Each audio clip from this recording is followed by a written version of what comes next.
अभी हमारे सामने एक पिक्चर है, तस्वीर एक माँ और बेटे की।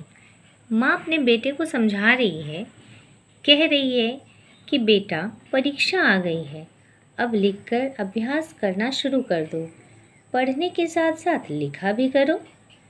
बेटे ने कहा, हाँ माँ, ऑनलाइन पढ़ाई में लिखने का अभ्यास कम हो गया है, मैंने शुरू कर दिया है। अभी अभी तस्वीर में माँ और बेटे की बातचीत हुई है। इस साथ हेलो फ्रेंड्स, आज की पढ़ाई लिखाई चैनल में आपका फिर से स्वागत है। आज हम शब्द विचार पढ़ने वाले हैं, ठीक है। अब आते हैं आगे। जैसा कि मैंने बताया कि माँ और बेटे का संवाद अभी हमने पढ़ा और सुना, परंतु शब्द तो अनेक हैं, जैसे बेटा, माँ, पढ़ाई, अभ्यास आदि।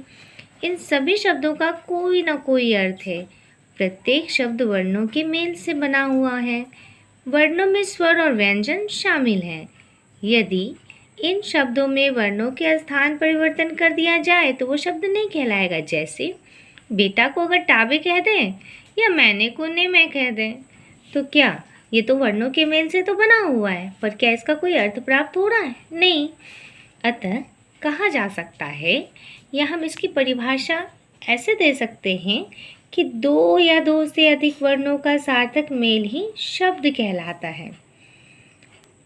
आधार पर शब्द के दो भेद किए गए हैं।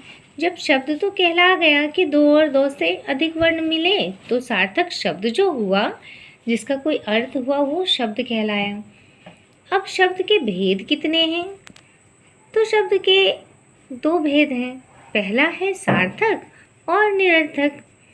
अब है कि सार्थक का क्या मतलब होता है, तो कह रहे हैं कि सार्थक शब्द का अर्थ होता है अर्थ सहित, यानी